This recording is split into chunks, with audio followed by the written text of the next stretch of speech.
በስመ አብ ወወልድ ወመንፈስ ቅዱስ አሐዱ አምላክ አሜን። የእግዚአብሔር ቤተሰቦች የእናታችን የእመቤታችን የቅድስት ድንግል ማርያም የአስራት ልጆች በእግዚአብሔር ሰላም እንዴት ሰነበታችሁ? እንዴት አላችሁ? አሜን። የአምላካችን የእግዚአብሔር ስሙ የተመሰገነ ይሁን። እንግዲህ ቀደም ብለው ለባለፉት 2 ሳምንታት በዚህ ዙሪያ ላይ ስትማማሩ እንደቆያችሁ መረጃው አለኝ።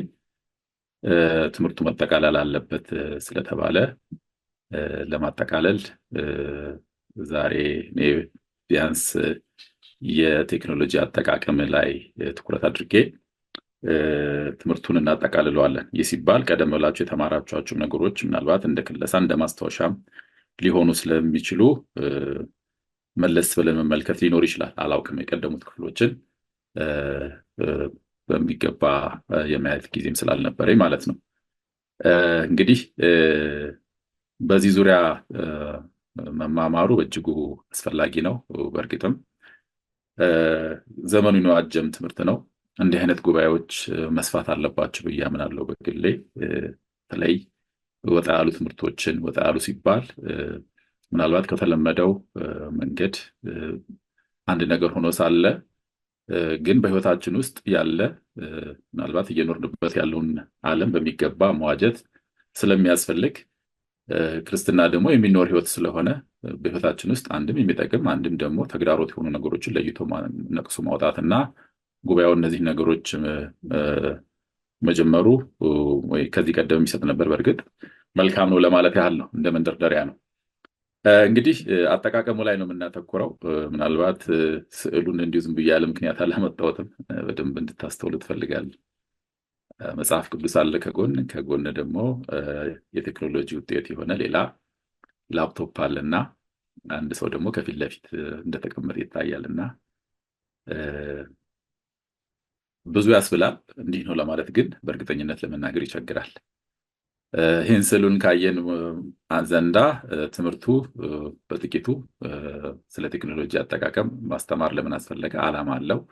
ቴክኖሎጂ ምንድን ነው? ሳይንስና ቴክኖሎጂ መካከል ያለው ተመሳሳይነት፣ ልዩነት፣ የቴክኖሎጂ አይነቶች፣ ቴክኖሎጂና መጽሐፍ ቅዱስ፣ የቴክኖሎጂ አጠቃቀም በክርስቲያናዊ ሕይወት በዋነኝነት የቴክኖሎጂ አጠቃቀም ጋር የተያዙ ተግዳሮቶች ምንድን ናቸው የሚሉትን እናነሳለን። የቴክኖሎጂ አጠቃቀም የተያዙ ተግዳሮቶች የተመላከቱ መፍትሄዎችስ ምንድን ናቸው የሚለው በስተመጨረሻ በትምህርት መጨረሻ የምናነሳ ይሆናል። እግዚአብሔር መንፈስ ቅዱስ በጉባኤያችን መካከል ተገኝቶ ምስጢሩን ጥበቡን እውቀቱን ይግለጥልን።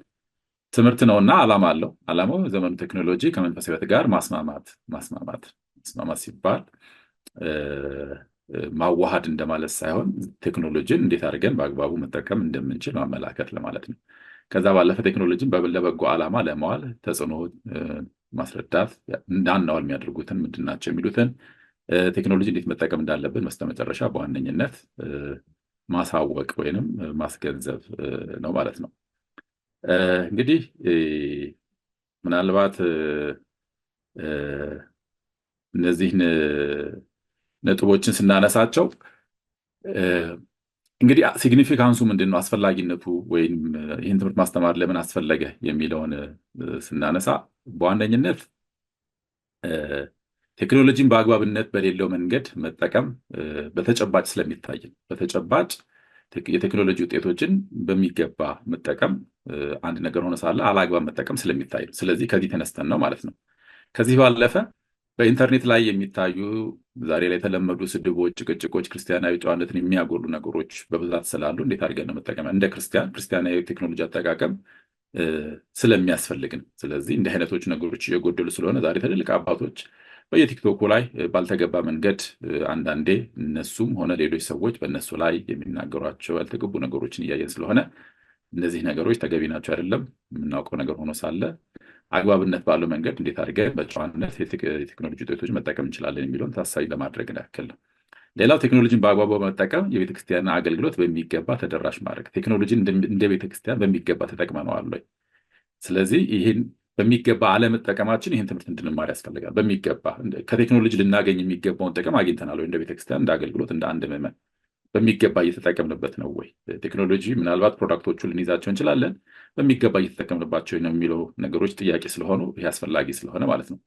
ሌላው ምዕመናን አብዛኛውን ጊዜ በዲጂታል ዓለም ውስጥ ነው ያሉት። በቃ አሁን አመንም አላመንም ወደድንም ጠላንም ብዙዎቻችን እዚህ ውስጥ ያለንም ልንሆን እንችላለን።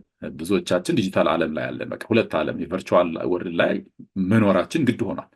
ስለዚህ ቨርቹዋል ወርልድ ላይ ከኖርን ዘንዳ እንግዲህ ጽድቁም ኃጢአቱም በእኛው ጋር ስለሆነ በሚገባ ዲጂታል ዓለሙ ላይ አክት ለማድረግ ስለሚያስፈልግ ነው። ስለዚህ አንድ መምህር ያለውን አስታውሳለሁ። እንደውም አውደ ምሕረት ላይ ቆሞ ለሚያስተምር አንድ ወንድም አንተ አውደ ምሕረት ላይ ቆመህ 10-15 ምዕመን ነው የምታገኘው፣ እዚህ ዲጂታል ወርልድ ላይ ብትገባ ግን 1,000-2,000 ሰዎችን ታገኛለህ፣ ተደራሽ ታደርጋለህ። ስለዚህ በበጎ መንገድ ነው ቴክኖሎጂን በአግባቡ መጠቀም ያስፈልግሃል የሚለውን ነገር አጽንኦት ለመስጠት ነው። ስለዚህ ምዕመናን ወደ እኛ የምጡ ብቻ ሳይሆን ምዕመናን ባሉበትም ማገልገል አስፈላጊም ስለሆነ ነው። አሁን እየተጠቀምንበት ያለው መንገድ ይኸው ስለሆነ ማለት ነው።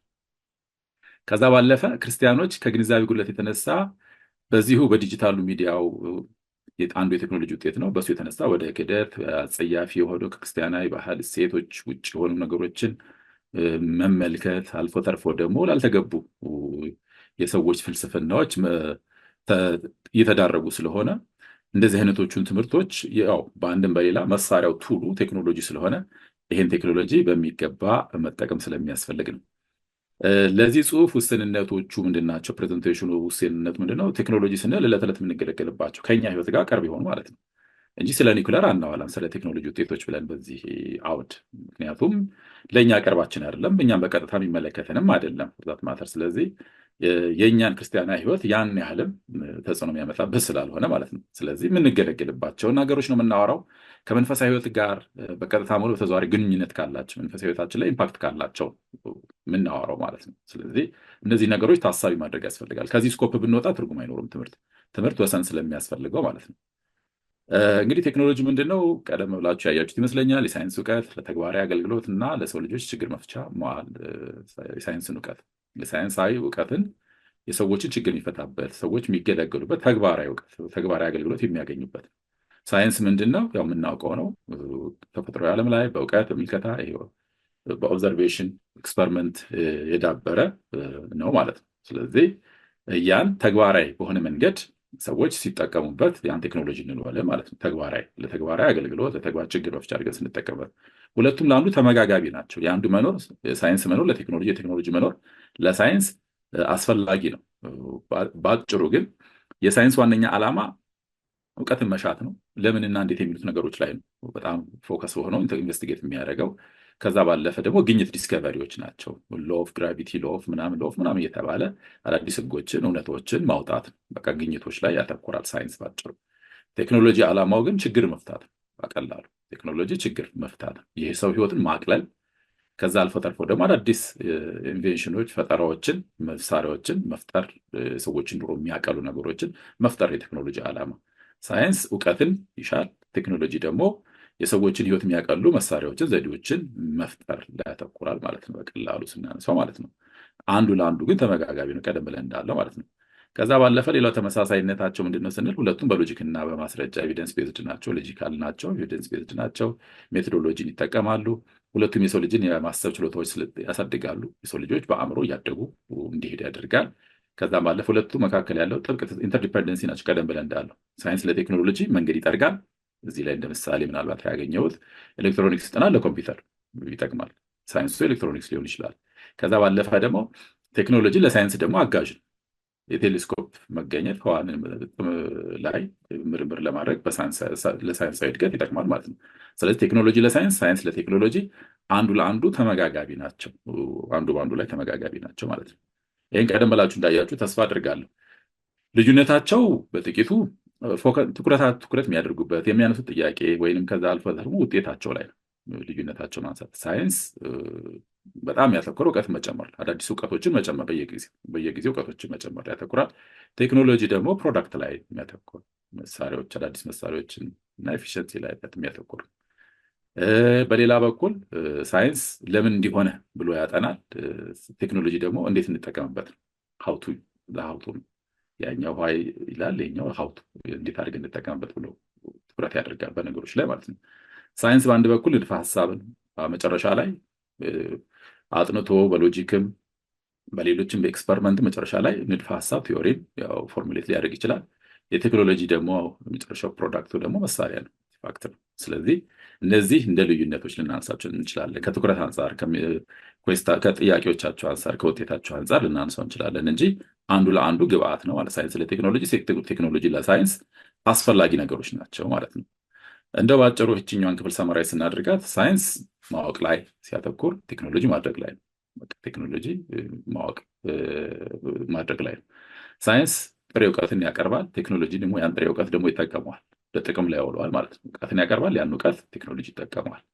ሁለቱም ለአንድ ሀገር በጣም መሰረታዊ ናቸው። ያለ ሳይንስ ቴክኖሎጂ፣ ያለ ቴክኖሎጂ ሳይንስ ማሰብ ከባድ ስለሆነ ሁለቱም ጠቃሚዎች ናቸው፣ ተመጋጋቢዎች ናቸው። ቀደም ብለን እንዳለው ቴክኖሎጂ ትርጓሜ ቤተክርስቲያናችን እይታ ግን ስንመለከተው እንደ ቱል ነው። በቀላል ቋንቋ መሳሪያ ነው፣ አንድ ነገር እንጂ በራሱ ግብ አይደለም። ቴክኖሎጂ በራሱ ግብ አይደለም፣ ቱል ነው እንጂ ግብ አይደለም በራሱ። ሌላው ቴክኖሎጂን ስናነሳ እንደ ቤተክርስቲያን እይታ የዘመኑ መክሊት ልንለው እንችላለን። በየዘመኑ እግዚአብሔር የሚሰጠው ለሰዎች አእምሮ አማካኝነት የሚገኝ ሰዎች ለበጎ ዓላማ እንዲያውሉት የሚገባ ነገር ነው። ከዛ ባለፈ ሰዎች ከዛ በተቃራኒ መንገድ ይተገብሩታል፣ ሌላ ጉዳይ ሊሆን ይችላል።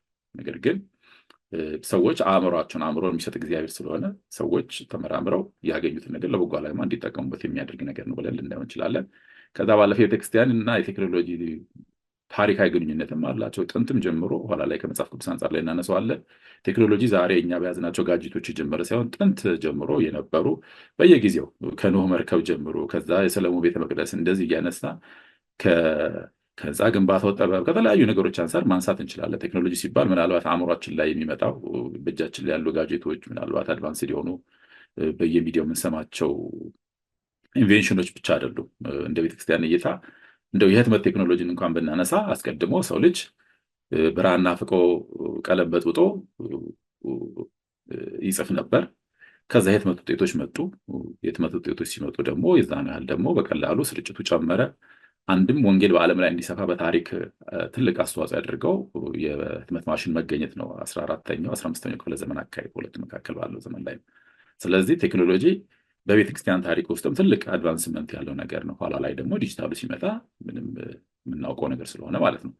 ስለዚህ እነዚህ ነገሮችን ከግምት ውስጥ እንድናስገባ ያስፈልጋል። እንግዲህ የቴክኖሎጂ አይነቶች ከዚህ ቀደም አይታችኋቸዋል ብዬ አስባለሁ። ኢንፎርሜሽን ቴክኖሎጂ አለ። መረጃ መቀበል፣ ማከማቸት፣ ማሰራጨት የሚጠቅም ነው። የኮምፒውተር ኢንተርኔት ማንሳት እንችላለን። የመገናኛ ቴክኖሎጂ ኮሚኒኬሽን ቴክኖሎጂ አለ። መልእክትን ከአንድ ቦታ ወደ ሌላ ቦታ ለማድረስ ስልክ፣ ራዲዮ፣ ሌሎች ራዲዮዎች፣ ብዙ አይነት ነገሮች ማንሳት እንችላለን። የህክምና ቴክኖሎጂ በሽታን ለመመርመር ኢንቨስቲጌት ለማድረግ በጣም ዛሬ ላይ በተለይ በህክምና ቴክኖሎጂ ላይ የሐኪሞች ሮል ራሱ በጣም እየቀነሰ እንዲመጣ እያደረገ ያለው አንደኛ የህክምና ላይ ያለው ቴክኖሎጂ አድቫንስመንት ከሁሉ በላይ ማሽን ነው ብዙ ነገሮች አይደንቲፋይ የሚያደርገው። ቀደም ብሎ በነበረው ዘመን ላይ ሐኪም በእጅ ዳብሶ በአይን ተመልክቶ ነገሮችን ኢንቨስቲጌት ያደርግ የነበረው ነገር አሁን እየቀነሰ መጥቷል። የቴክኖሎጂ አድቫንስመንት አንደኛው ህክምናን ቀላል አድርጎታል።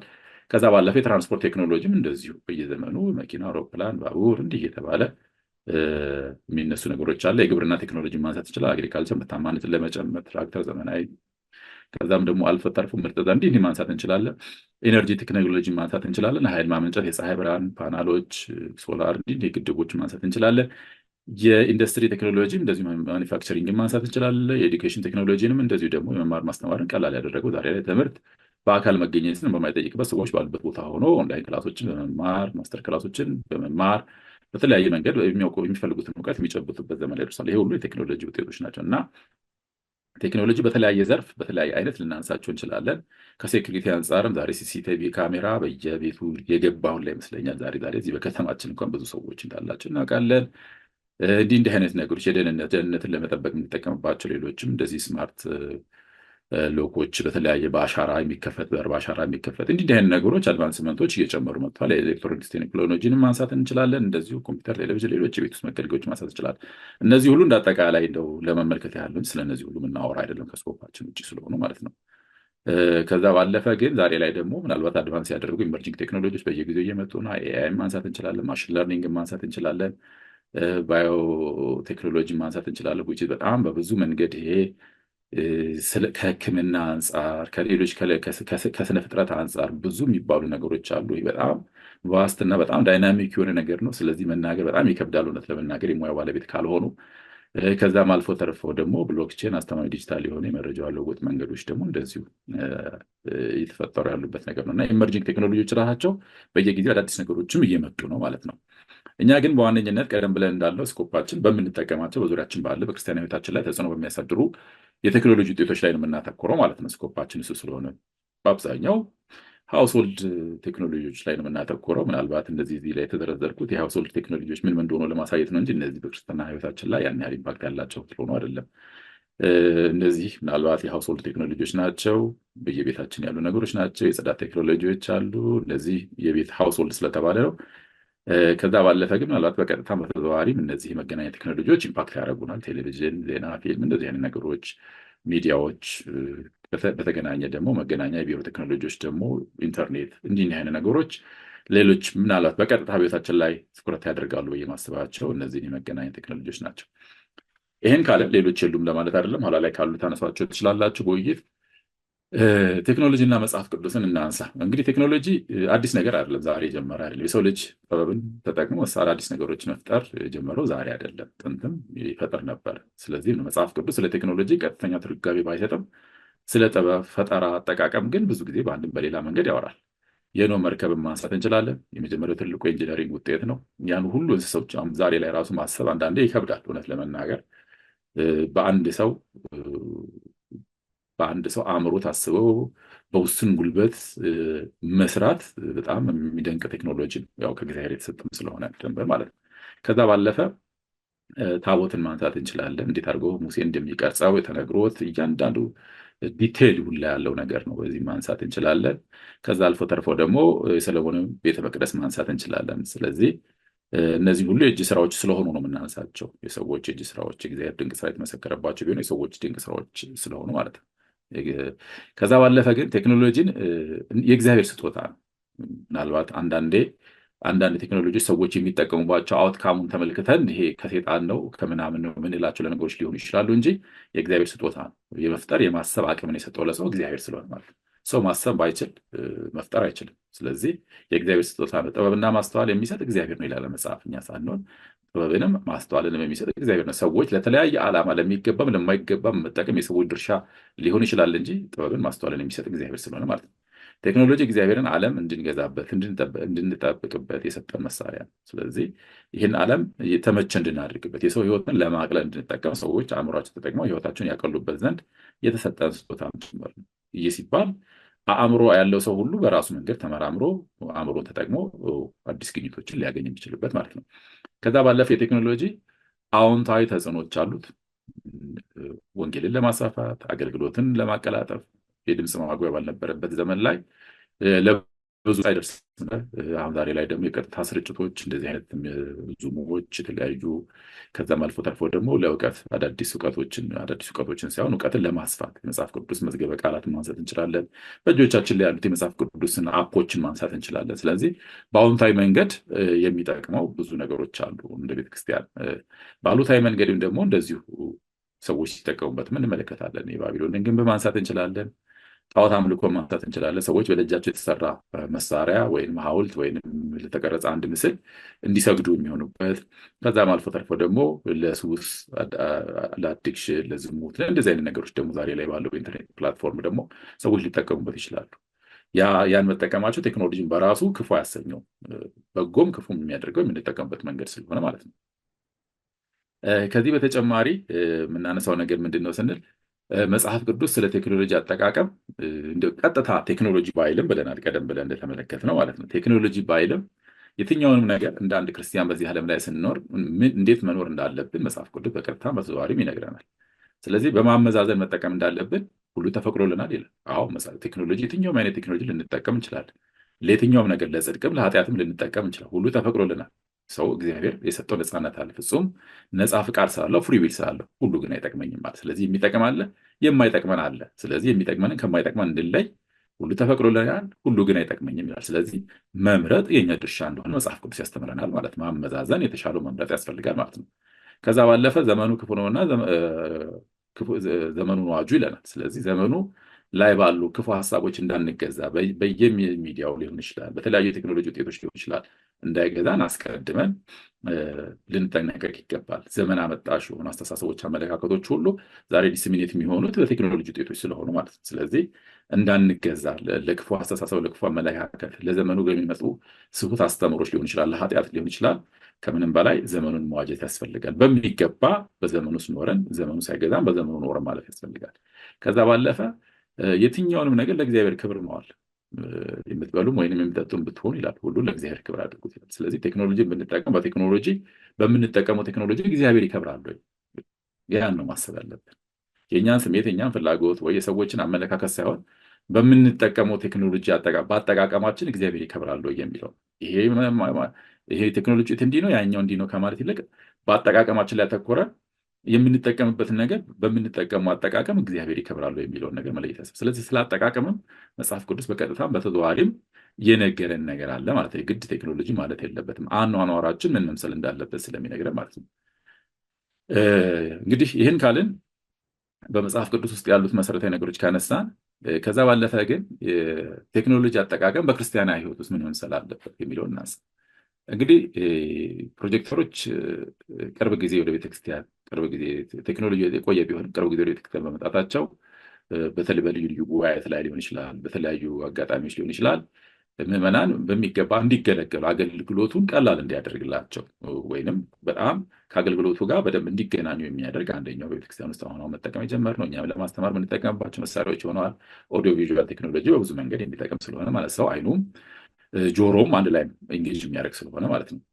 ከዛ ባለፈ የቀጥታ ስርጭቶች ዛሬ ላይ ሰዎች በቦታው ባይገኙ እንኳን በቦታው የሆነውን ነገር ሁሉ ቀጥታ በቦታው ላይ ከተገኘው ሰው እኩል መመልከት የሚችሉበትን እድል የፈጠረ፣ በተለይ በብዙ ጊዜ በአካል መገኘት ያለበት ክርስቲያን እንኳን በአካል መገኘት አለበት። በአካል መገኘት የማይችሉ የቦታ ርቀት የሚገድባቸው ህሙማን በቤት ሆነው ምናልባት ከቤተ ክርስቲያኑ አገልግሎት በእምነታቸው በረከትን የሚያገኙበት መንገድ ፈጥሯል። ስለዚህ ሌላኛው በቀጥታ ስርጭቶች ልንጠቀማቸው እንችላለን። የድምፅ ቴክኖሎጂ ሳውንድ ኢንጂነሪንግ ዛሬ ላይ ምናልባት ስለ ማይክሮፊልም ምናልባት ብዙዎቻችሁ ልታውቁ ትችላላችሁ። በተለይ በቤተ ክህነት በላይብረሪ ውስጥ በፊት በምንጠቀምበት ጊዜ አስተውል ነበር እና የድሮ የቀደመው ጊዜ ነበር። የሊቃውንቱ በተለያየ ጊዜ ያስተማሯቸው ትምህርቶች ሊሆኑ ይችላሉ፣ ያገለግሏቸው አገልግሎቶች ሊሆኑ ይችላሉ። እንዲሁ ዝም ብሎ ተሰብስቦ የተቀመጠ የነበረው እና አንዳንዴ ከጊዜ ብዛትም በብዙ መንገድ ብዙ ታሪክም ቅርስም የሚጠፋበት ሁኔታዎች ነበሩ። ዛሬ ላይ ምናልባት በምን መንገድ እየቀየርናቸው ይሆን አላውቅም እንጂ ዛሬ ላይ የድምፅ ቴክኖሎጂ በጣም በማደጉ የተነሳ እነዛን ድምፆች ድጋሚ በሚገባ አደራጅቶ መጠቀም የሚቻልበትን እድል ፈጥሯል።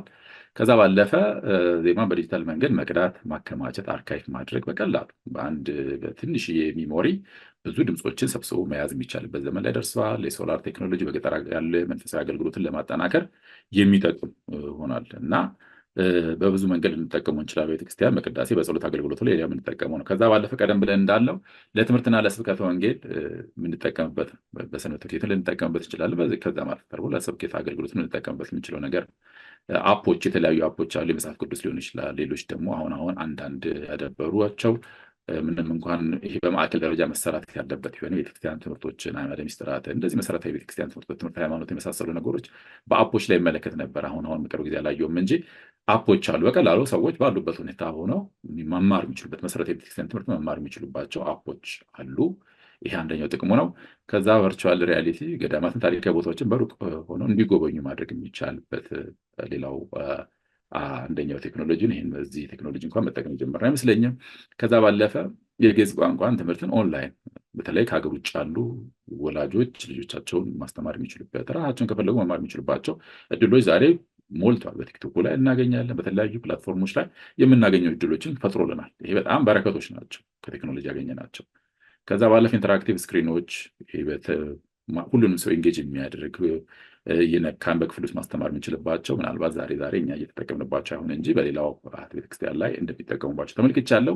ከዛ ባለፈ ቪዲዮ ኮንፈረንስ የምናደርግባቸው አሁን ይህን ዙም ሚቲንግ ማንሳት እንችላለን። ከዛም ባለፈ የዲጂታል ቤተ መጽሐፍ በተለይ የቀደሙ መጽሐፍቶች በጣም በብዙ መንገድ በቀደመው ዘመን ላይ ምናልባት ዘጠናዎች ውስጥ እዚህ ውስጥ ያላችሁ ወንድሞች ልታስታውሱ የምችሉ ከሆነ በጣም ትልቁ አማራጭ የቀደሙ መጽሐፍቶችን ካገኘን ኮፒ ማድረግ ነበር። ያውም ኮፒ ማድረጊያው ገንዘቡ ራሱ በጣም ከባድና ውድ ነበር። ግን ያው ለመንፈሳዊ ህይወትና አገልግሎቱ ቅናት ስለሚኖርም ብዙዎቻችን ዋጋ ከፍለን ብዙ መጽሐፍቶችን ኮፒ እናደርግ ነበር። ዛሬ ላይ ግን ዲጂታል ቤተ መጽሐፍት ስላለ በአንድ ስልክ ውስጥ ብዙ መጽሐፍቶችን ምናልባት የማንበቡ ያለማንበቡ ጥያቄ እየሆነ መጣ እንጂ በጣም በእጃችን ብዙዎቻችን የራሳችንን ላይብራሪ እስከ መፍጠር የምንችልበት ዘመን ላይ ደርሰናል እና ብዙ ኮሌክሽኖች ሊኖሩን ይችላል መጽሐፍቶች ማለት ነው። ከዚህ ባለፈ ቴክኖሎጂ አጠቃቀም በክርስቲያናዊ ህይወት ቤተክርስቲያን ውስጥ ምን መሆን አለበት ስንል አንድም ቤተክርስቲያን አስተዳደር ልንጠቀምበት ይችላል። የሰው ኃይል አደረጃጀት ዛሬ ላይ በጣም እንደ ቤተክርስቲያን በብዙ ኋላ የቀረንበት በብዙ እየተጎዳንበት ያለው ነገሮች እነዚህ ናቸው። የአገልጋዮችን ስራ ከምንም በላይ ድርሻ በመለየት በሰዓት ነገሮችን መቆጣጠር የምንችልባቸው ነገሮች ላይ መጠቀም እንችላለን። እየተጠቀምንበት ግን አይደለም ብዬ አስባለሁ። ዲጂታል ፋይናንስ አስራት በኩራትን በባንክ ወይም በሞባይል መክፈል ይሄ ተጀምሯል። ምናልባት ሁለት ባንኮች አቢሲኒያ እና አሃዱ ባንክ ይመስለኛል እንደዚህ አይነት ሌሎች ሊኖሩ ይችላሉ። ዛሬ በዚህ ሀገር ላይ በቀላሉ ሰዎች አስራት በኩራታቸውን ታማኝ ሰው በጠፋበት ዘመን ስለሆነ በቀላሉ በዲጂታል በሆነ መንገድ ዛሬ ላይ እንደ ድሮ ቢሆን ኖሮ ሰው እንኳን አስራት በኩራት አደራ አይበላም ነበር። በዚህ መንገድ ተደራሽ ማድረግ የሚቻልበትን እድል የሚፈጥሩ ነገሮች ናቸው። ከዛ ባለፈ የምዕመናን ዳታ ቤዝ በጣም ሁሌ የሚያሳስበ ምናልባት በፊት በነበርንበት ዘመንም ቅርብ ጊዜም አንድ አባት አንድ ሊቀ ጳጳስ ሞክረውት ብዙ የተሳካላቸው አልመሰለኝም። ቤተክርስቲያን ምን ያህል ምዕመን እንዳላት ሁሌ በየሚዲያው 70 ሚሊዮን 40 ሚሊዮን 50 ሚሊዮን ዝም ብለን አፋችን ላይ የመጣን ቁጥር እንጠራለን እንጂ ቤተክርስቲያን ልጆቿን ሰፍራ ቆጥራ የመያዝ እንድችል ያደርጋት ነበር። ዛሬ ቴክኖሎጂውም ያን ያህል ከባድ ሆኖ አልነበረም፣ ግን እየተጠቀምንበት አይደለም። ምን ያህል ክርስቲያን ተጠመቀ፣ ምን ያህል ከሃይማኖት ወጣ፣ ምን ያህል ሞተ፣ ምን ያህል አለ፣ ምን ያህል በመንፈሳዊ ህይወት ውስጥ እየበረታ፣ ይሄ ሁሉ በጣም መሰረታዊ ነገሮች ናቸው። አሁን ስለ ቤተክርስቲያን ለመናገር አፋችንን ሞልተን በጣም ከባድ ነው የሚሆን፣ ምክንያቱም መረጃ ስለሌለን እጃችን ላይ ኤቪደንስ ቤዝ ሆኖ ማውራት ስለሚያስፈልግ እንዲህ ዝም ብሎ በስሜት ሳይሆን በሚገባ ያለንበትን ካወቀን ማቀድ እንችላለን። መስራት ያለብንን የቱ ጋር ማተኮር እንዳለብንም ድል ይሰጠናል። ቴክኖሎጂን አለመጠቀማችን በአንድም በሌላ የጎዳ ትልቁ ችግር ይሄ ነው። አሁን እኛ ሁልጊዜ መንግስት ቆጥሮን ይህን ያህል ናችሁ እስኪለን ነው የምንጠብቀው። ያ ትክክል ነው፣ ዳታው ትክክል ነው አይደለም ነው ሌላ ጥያቄ ነው እሱ ራሱ። ዛሬ ላይ ደግሞ ብዙ መተማመን የጠፋበት ዘመን ላይ ስለሆነ ማለት ነው። ስለዚህ ስንቶች ተጋቡ፣ ስንቶች ተፋቱ፣ እንዲህ አይነት ነገሮች በጣም በጣም በጣም መሰረታዊ ለቤተክርስቲያን መረጃ የምንጠቀምበት ነው። ግን እየተጠቀምንበት ያለ ነው። ሌላ የንብረት ቁጥጥር ቤተክርስቲያን በአግባቡ ልትጠቀምበት የሚገባ ግን አሁን በጣም የሚቆጭ ቴክኖሎጂን አንድም አለመጠቀማችን የሚያሳዝን ይሄ ነገር ነው። ያለው አይታወቅ፣ የጠፋ አይታወቅ፣ የጎደለው አይታወቅ፣ የተጨመረ አይታወቅ፣ እንዲሁ ዝም ብሎ ብቻ የሚሆንበት አጋጣሚዎች ብዙ ናቸው። ይሄ ደግሞ ብዙ መንገድ ቤተክርስቲያን የሚጎዳበት መንገድ ነው ያለው። ከዛ ባለፈ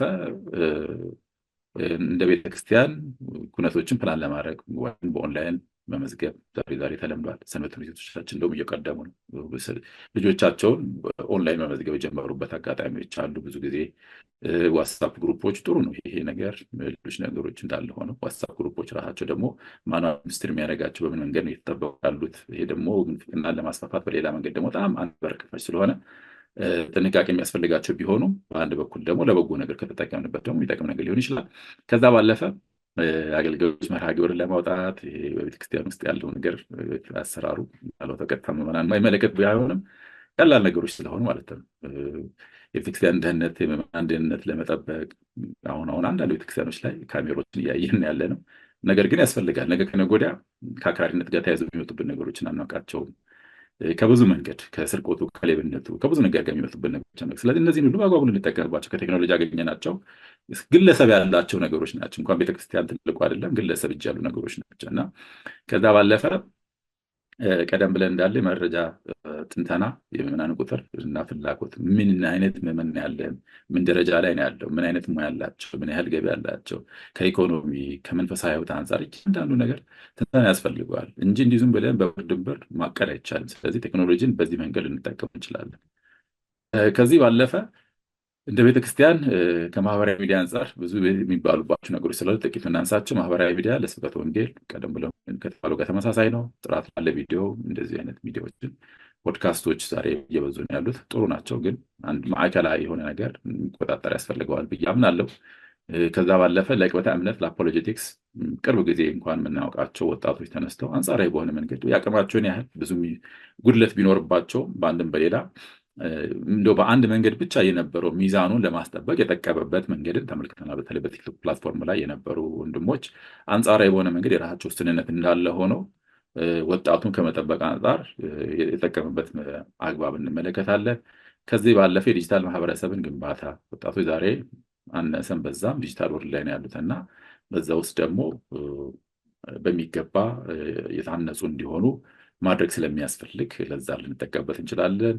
ከዛ ዲጂታል ስነ ምግባር ኢቲኩዊቲ ኢንተርኔትን በአግባቡ ቴክኖሎጂን በአግባቡ መጠቀም በጨዋነት ክርስቲያናዊ እሴቶችን በጠበቀ መንገድ ልንጠቀምበት እንችላለን። ይህ ማስተማር የሚጠይቅ ስራ ስለሆነ አንደኛው ነገር ነው።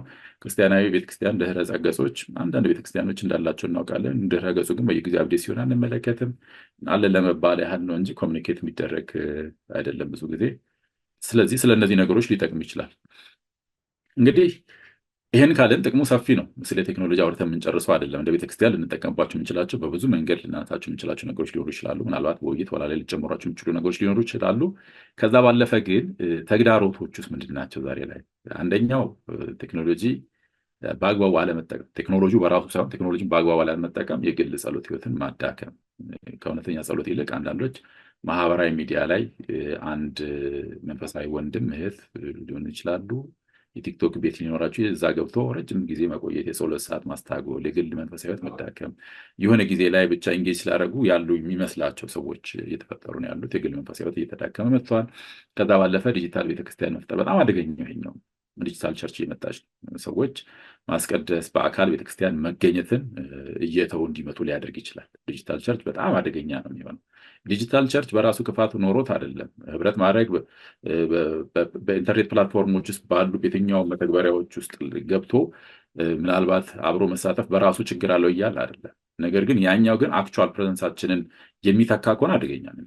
ምክንያቱም አክቹዋል ፕሬዘንሳችንን የሚጠይቁ ቤተክርስቲያን ውስጥ ብዙ አገልግሎቶች ስላሉ ማለት ነው። ለመማማር ምናልባት ለጊዜው በቂ ሊሆን ይችላል። ለመማማርም ውስንነት አለው በራሱ። ከዛ ባለፈ አምልኮን ማቅለል፣ አንዳንዴ ቅዳሴን በቪዲዮ ብቻ በማየት በአካል መገኘትን መተው፣ ቅድም ካልነው ጋር ተመሳሳይ ማለት ነው።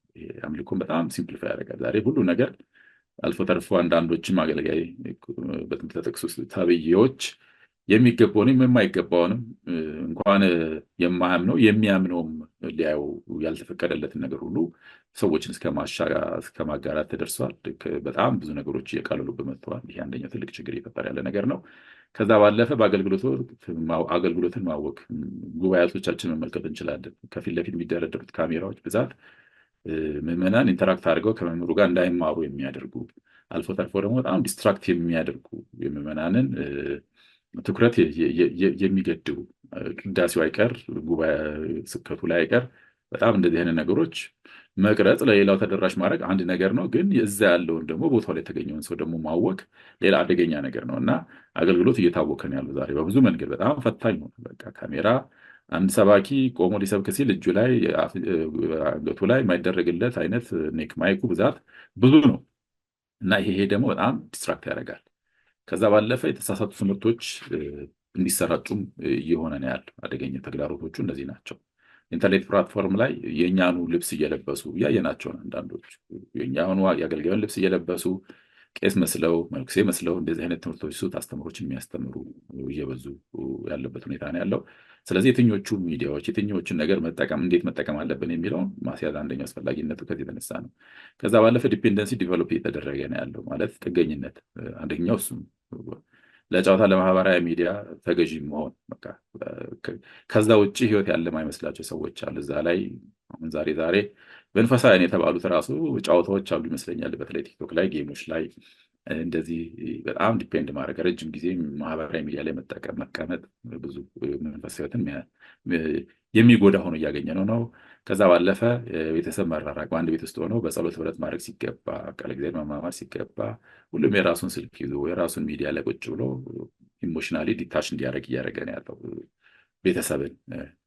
ከዛ ባለፈ የሞራል መሸርሸር፣ ክርስቲያናዊ ስነ ምግባርን የማይመጡን ቅድም ያላቸው ቪዲዮዎች፣ ምስሎችን ማጋራት፣ አልፎ ተርፎ ሌሎችን አእምሮን በአንድም በሌላ የሚያቆሽሹ ነገሮች መበራከት ቀላል አይደለም። እነዚህ ሁሉ በተለይ ከታች የሚመጡ ህፃናት፣ ወጣቶች ደግሞ በብዙ መንገድ እየተጎዱ ያለበት መንገድ ነው። ስለዚህ ወላጆች አንድ ተጨማሪ ኃላፊነት እንዳለባቸው በተለይ ሚዲያ አጠቃቀም ቴክኖሎጂ አጠቃቀም ላይ እንዲሁም ሙሉ ቴክኖሎጂን አንስቶ ከመስጠት ቀድሞ እንዴት መጠቀም እንዳለባቸው በምን መንገድ መጠቀም እንዳለባቸው ማስተማር አንደኛው ጉዳይ ሆኖ እናገኘዋለን። ከዛ ባለፈ ትውፊትን ማጣት ከመጽሐፍ ይልቅ ስልክ ላይ ብቻ ጥገኛ መሆን ብዙ ጊዜ ማለት ነው። ስለዚህ ዛሬ ሃርድ ኮፒ መጽሐፍቶችን ማንበብ የቀደሙ ጥንታዊ መጽሐፍቶች ሁሉም እንግዲህ ነገር በኢንተርኔት ፕላትፎርም ላይ አናገኛቸው። ምናልባት ውስን የሆኑ መጽሐፍ በፒዲኤፍ ዛሬ ላይ አንዳንዶች ኮፒ እያደረጓቸው እናገኝ ይሆናል እንጂ ሁሉንም አናገኛቸው። ስለዚህ አንድም ከመጽሐፍ ጋር ያለ ቁርኝት ራሱ መራራቅ ይጀምራል። ስልክ ላይ ሁሉም ቢኖርም የሚያነቡስ ምን ያህል እውነት ለመናገር ስልክ ራሱ ለማንበብ የተመቸ ነው ወይ የሚለው ራሱ አማራጭ ማምጣት ነው እንጂ ወደዛ የወሰደ ጥረቱ መጥፋቱ ነው እንጂ በስልክ ላይ ያሉ መጽሐፍቶችን ሶፍት ኮፒዎች እንድናነብ ያደረገን እንጂ በራሱ ተመራጭ ስላልሆነ ማለት ነው። ስለዚህ ቀድሞ የነበረን ከመጽሐፍ ጋር የነበረን ቁርኝነት ማጣት ያለ ከዛ ባለፈ ብቸኝነት ስሜት ከሰው ጋር ከመገናኘት ይልቅ በዲጂታል ዓለም ወርልድ ይሄ በጣም ቨርቹዋል ዓለም ላይ ብቻ መኖር በጣም አይሶሌትድ ሆነው በራሳቸው ዓለም መኖር የጀመሩ ሰዎች አሉ። ከሰዎች ጋር ኢንተራክት አያደርጉም። የሚገናኙት ከሰዎች ጋር በሚዲያ ብቻ የሆነ ሰዎች አለ እና ይሄ ደግሞ በጣም በብዙ መንገድ ከመንፈሳዊ ሕይወት አንጻር የሚያጎለን ነገር ስላለ ማለት ነው።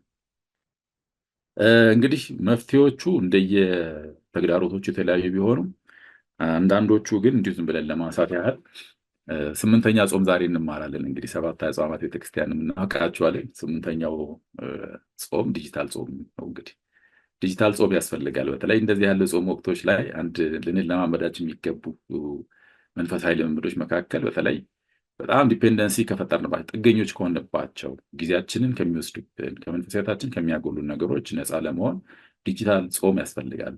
ዲጂታል ጾምን ቴክኖሎጂን በተለይ አላግባብ አጠቃቀሙ ካለን መጾም ያስፈልጋል። በአግባቡ የምንጠቀም ከሆነ በራሱ ችግር የለው። ስለዚህ አንደኛው በጣም ዲፔንደንሲ የሚያዳብሩ ሰዎች ካሉ በዚህ መንገድ አንደኛው መፍትሄ ሊሆን የሚችለው እሱ ነው። ከዛ ባለፈ ቴክኖሎጂን በአግባቡ መጠቀም ስልክ መያዝ አንድ ነገር ነው። ስልክ ቤተክርስቲያን ውስጥ ማቸው በቅዳሴ ጊዜ ማጾም ዛሬም ያልቀረ ነው። ዛሬ 10 ምናምን ዓመት በፊት ጀምሮ ሲባል የነበረ ዛሬም ድረስ ምዕመናን በሚገባ ያልተረዱት ከአገልጋዩም ጭምር ስልክ ይዞ በቤተ መቅደስ መግባት ክልክል ነው እስከሚባል ማስታወቂያ እስከ መውጣት ያደረሰ አንደኛ ቴክኖሎጂን አጠቃቀም በሚገባ አለመረዳት ጭምር ነው።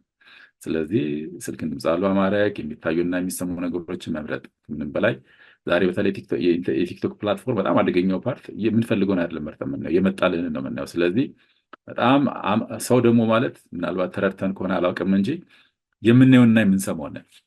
አእምሯችን ውስጥ የሆነ ነገር ትቶ ያልፋል። እኔ እኮ አውቃለሁ እኔ እኮ እንደዚህ ተጽዕኖ ያመጣብኝም አይባልም። ሰው ማለት የሚያየውና የሚሰማው ደጋግሞ የምንሰማውና የምናየው ነገር ሳናውቀው አንኮንሽስሊ የኛ ይሆናል። የሆነ ጊዜ ላይ አንኮንሽስ ከሆነው ፓርታችን ወይንም ንቁ ካልሆነ የአእምሮ ክፍላችን መውጣታችን አይቀርም። ስለዚህ እዛ ውስጥ ተቀርጾ እንዳይቀርብን የምናየውና የምንሰማው መምረጥ አለብን። ሰው ቢበላውን ይመርጣል አይደለ?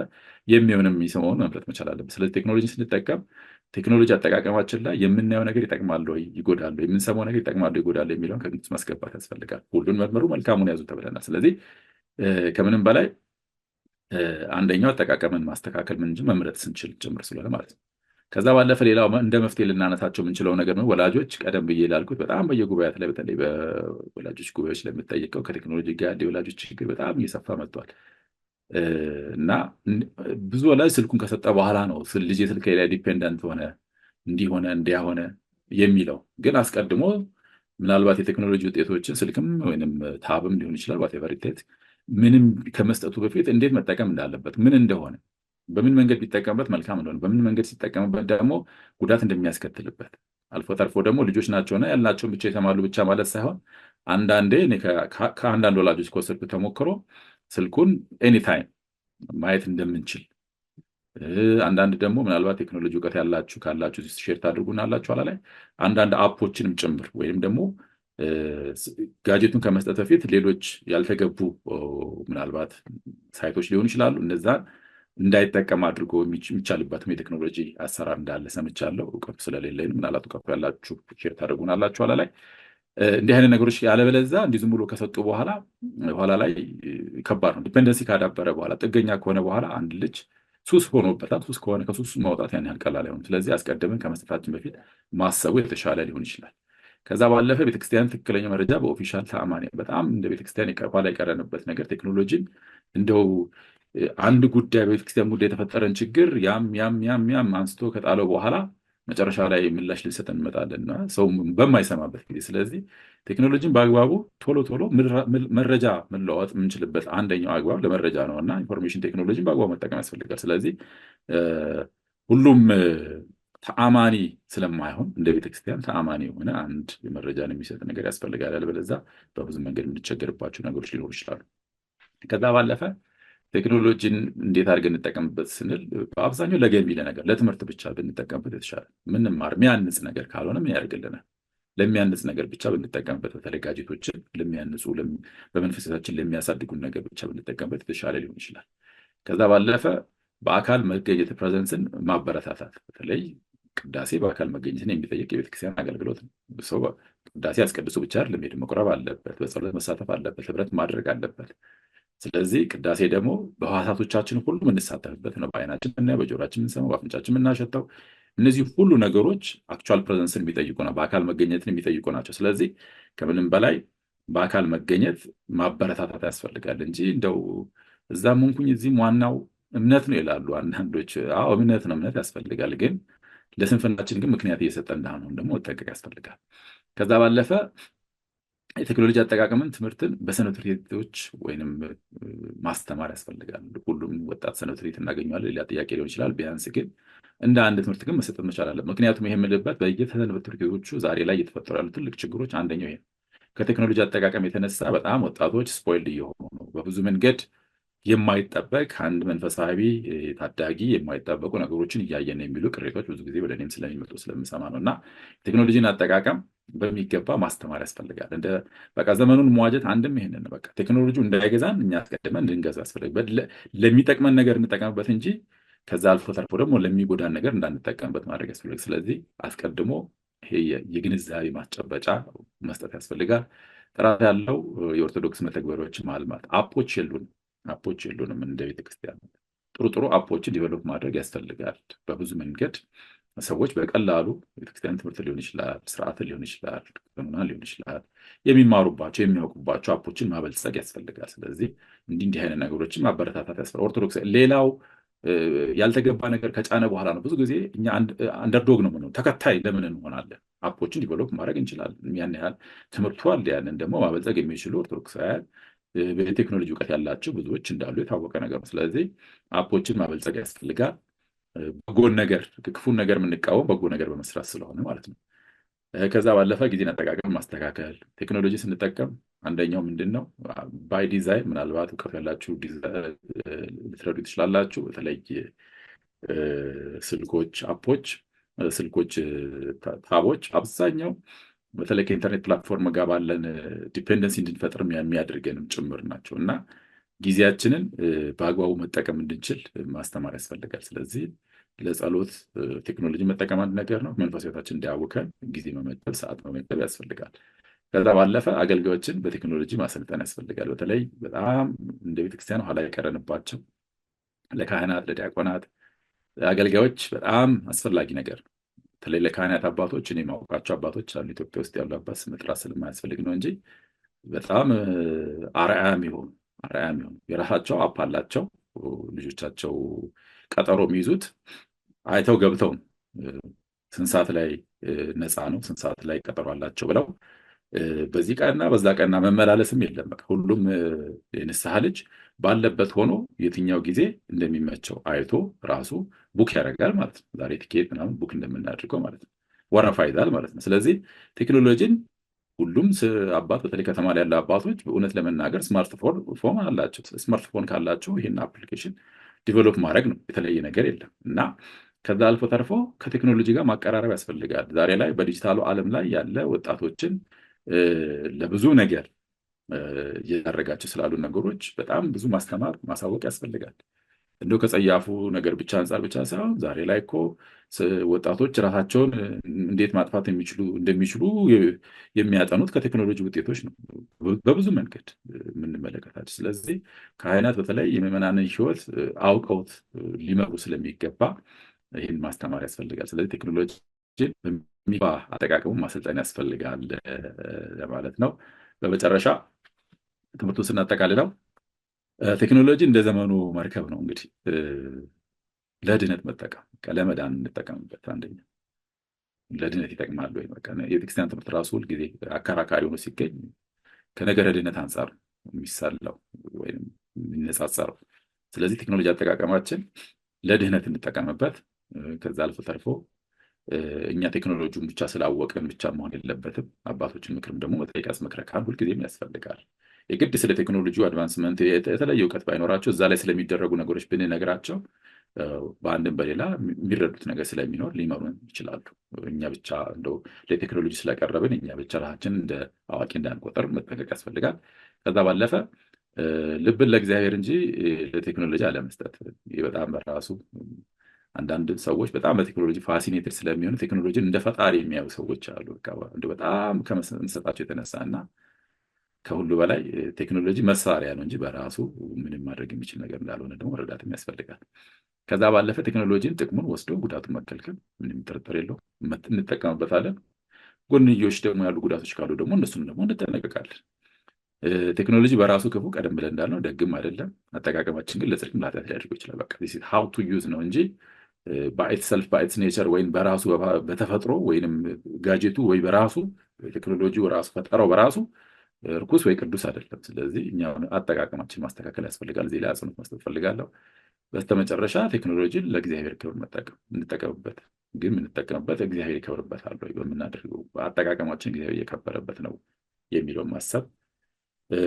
ቴክኖሎጂን በመጨረሻ አገልጋይ እንጂ ጌታ ሊሆን አይገባም። አገልጋይ እንጂ መገልገያችን ነው እንጂ እኛን ኮንትሮል አድርገውን በዚህ ግባ፣ በዚህ ውጣ፣ ይሄን አድርግ አታድርግ የሚለን እኛን የሚቆጣጠረን እኛን ሊገዛን አይገባም። ስለዚህ መገልገያችንን አድርገው እንጂ ጌታችንን አናድርገው ለማለት ነው። እንግዲህ እንዳጠቃላይ ይህን ይመስላል። ምናልባት ጥያቄዎችን ማንሳት ይቻላል። እኔ ለውይይት ብዬ አንድ ጥያቄ ጽፌያለሁ። ምን ማድረግ አለብን፣ እንዴት አድርገን እንጠቀም የሚለውን ነገር ያው እዚህ ላይ አንስቻቸዋለሁ። ግን ምናልባት የተለየ እይታዎች ካላችሁ የራሳችሁ ልትጨምሩ ትችላላችሁ። እኔ አጠቃልያለሁ። ምናልባት ቀሪውን ጊዜ ለውይይት ለጥያቄዎች ልተው።